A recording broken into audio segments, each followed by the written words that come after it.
Do céu, olha o Senhor para os filhos dos homens, para ver se há quem entenda, se há quem busque a Deus. Todos se extraviaram e juntamente se corromperam. Não há quem faça o bem, não há um sequer. Salmo capítulo 14, verso 2 ao verso 3. Que o Eterno nessa manhã visite o seu lar, que Ele concretize todos os seus sonhos e planos, que na presença do nosso Deus a cada dia nós possamos andar, que este dia nós usemos para cumprir os propósitos de Deus na nossa vida e na nossa família.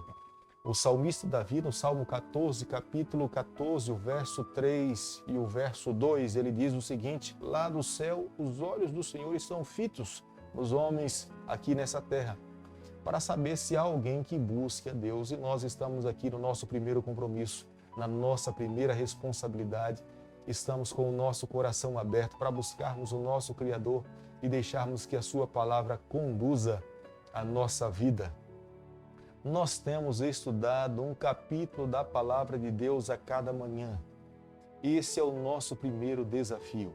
Deixarmos que a palavra de Deus reavive, conduza a nossa trajetória, a nossa caminhada. E nesse momento eu quero convidar você para que você possa ter a palavra de Deus nas mãos, no capítulo 31 do livro de Gênesis, o verso 3. E disse o Senhor a Jacó: torna a terra de teus pais, a tua parentela, e eu serei contigo. As palavras de Deus foram muito claras a Jacó. Após Jacó viver por um período de aproximadamente 20 anos ali na casa de Labão, a riqueza que Jacó acumulou era muito notável na vida daquele homem. Deus tinha abençoado Jacó de uma forma grandiosa. Por mais que Labão tentasse enganar, trapacear a Jacó, mesmo assim Deus revertia em bênçãos para a vida de Jacó. No momento do casamento de Jacó, Jacó esperava receber Raquel, mas recebeu Lia. Foi um dos primeiros enganos que Labão fez em direção a Jacó. E por mais de 10 vezes, Labão tentou mudar o salário de Jacó, tentando diminuir. Mas em vez de lhe causar prejuízo a Jacó, Deus revertia em bênção. E aqui nessa manhã, nesse momento, eu preciso mais uma vez lembrar a você: aqueles que são abençoados por Deus precisam confiar nessa bênção. Não pode se deixar levar por palavras ou ações de pessoas que reconhecem e não sabem o que é a bênção de Deus. Se nós fomos abençoados pelo Senhor, como aconteceu com a vida de Jacó, tenha certeza que as mãos do Eterno estarão sobre a tua vida. Ele protegerá você. Da mesma forma como ele amparou a Jacó, ele estará ao teu lado para reverter todos os males que são lançados em nossa direção. O que nós precisamos fazer é confiar como Jacó confiou. Embora nós possamos ter plenas certezas e convicções que Jacó era um homem como eu e você, possuía suas falhas, possuía os seus defeitos, e por diversas vezes Jacó cometeu os seus erros. Mesmo na casa dos seus pais, você pode se lembrar que aquele momento que engana Esaú, engana ao seu pai Isaque, e aqui, diante agora de Labão, as mãos de Deus estavam sobre ele, porque entendo, Jacó estava vivendo uma vida de integridade. Jacó estava arrependido. Jacó tinha tido o verdadeiro encontro com o Senhor. Estava num processo de crescimento espiritual. Deus estava santificando a sua vida para que mais adiante, no capítulo 32, nós possamos ver no Val de Jaboque, ao lado do Senhor, ele expresse a sua verdadeira transformação. Mas no capítulo 31, nós podemos ver que a retirada da casa de Labão era um fato real. Já não havia mais ambiente para ele permanecer ali. E com o consentimento das suas duas esposas, Raquel e Lia, ele agora levanta a sua tenda, reúne o seu gado, as suas ovelhas, os seus servos e servas e ruma em direção agora à casa do seu pai, Isaque.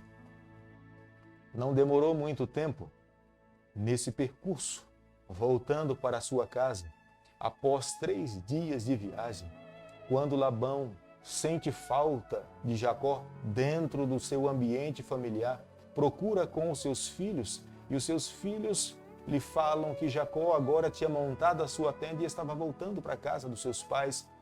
Labão enche-se de ódio.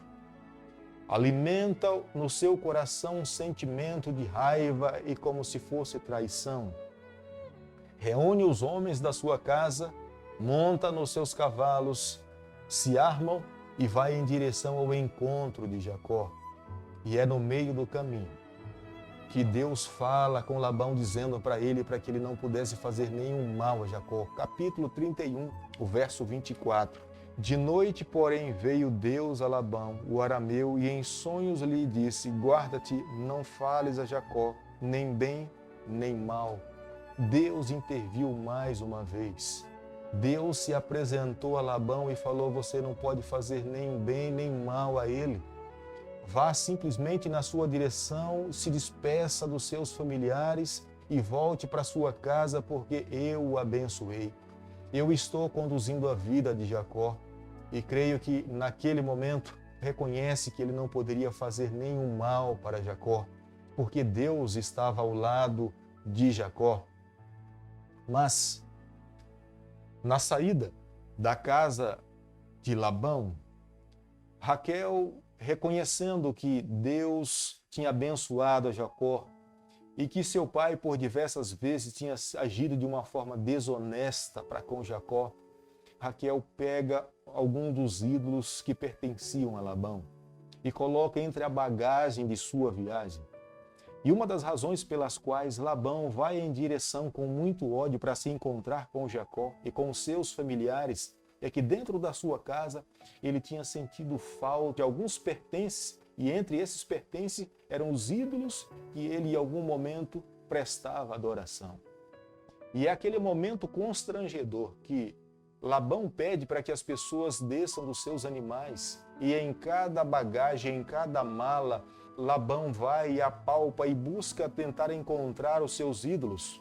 E é quando então Labão reconhece que a mão de Deus está sobre a vida de Jacó. A bênção que Deus profere sobre Jacó é o nascimento de mais um filho, Benjamim, que era filho de Raquel. E é quando Labão forma uma aliança. Capítulo 31, verso 44. Vem, pois, e façamos aliança, eu e tu, que sirva de testemunho entre mim e ti. Labão reconhece que a mão de Deus estava sobre a vida de Jacó. Ele não poderia fazer nenhum mal àquele homem. Deus tinha abençoado aquela família de uma forma grandiosa. Mas nessa manhã, nesse momento, ao estudarmos o capítulo 31, creio que Deus também faz um chamado a cada um de nós: sai dela, povo meu. Deus já não mais podia permitir ou consentir que Jacó, como sendo seu filho e filho da promessa, pudesse permanecer naquele ambiente, porque muitos ídolos estavam ali, e o chamado de Deus para Jacó é: sai dela, povo meu. Creio, meu amigo, que Deus também tem feito um chamado para cada um de nós que nos encontramos nessa manhã. Nós precisamos nos apartar dos ídolos que porventura possam fazer parte da nossa vida. Há quantos ídolos que em algum momento na nossa trajetória nós podemos acumular dentro da nossa bagagem? O ídolo do dinheiro, o ídolo do orgulho, o ídolo da presunção, o ídolo da vestimenta, o ídolo do consumismo e tanto outros ídolos que podem fazer parte da vida de um ser humano. E Deus faz um chamado. Se você faz parte do povo remanescente de Deus, se você almeja um dia receber a salvação em Jesus Cristo, é necessário deixar para trás esses ídolos. Não podemos agir como Raquel. Ao colocarmos em nossa bagagem, nós acabamos nos tornando cúmplices. Somos responsáveis. Em algum momento da nossa vida, esses ídolos terão uma influência sobre cada um de nós. É necessário deixar para trás. E tenho certeza nessa manhã, se é o teu desejo, se é o nosso desejo recebermos a salvação em Cristo, estarmos com o Senhor por toda a eternidade, é necessário hoje tomar uma decisão. É necessário fazer uma escolha. Se assim o fizermos, tenha certeza que Deus um dia ao voltar a essa terra irá se deparar com cada um de nós e nos concederá a alegria de estarmos com Ele e viver com Ele por toda a eternidade. Bondoso Deus e Pai, nas Tuas mãos nessa manhã nós nos colocamos. Toma conta do nosso coração, perdoa as nossas falhas, nos dê a alegria de um dia podermos estar com o Senhor para todo sempre. É o nosso pedido e a nossa oração e nós fazemos em nome de Jesus. Que o Senhor te abençoe e te guarde, que Ele faça resplandecer o seu rosto sobre você, que Ele tenha misericórdia de você, que sobre você, nessa manhã, Ele levante o seu rosto e conceda a sua paz em nome de Jesus.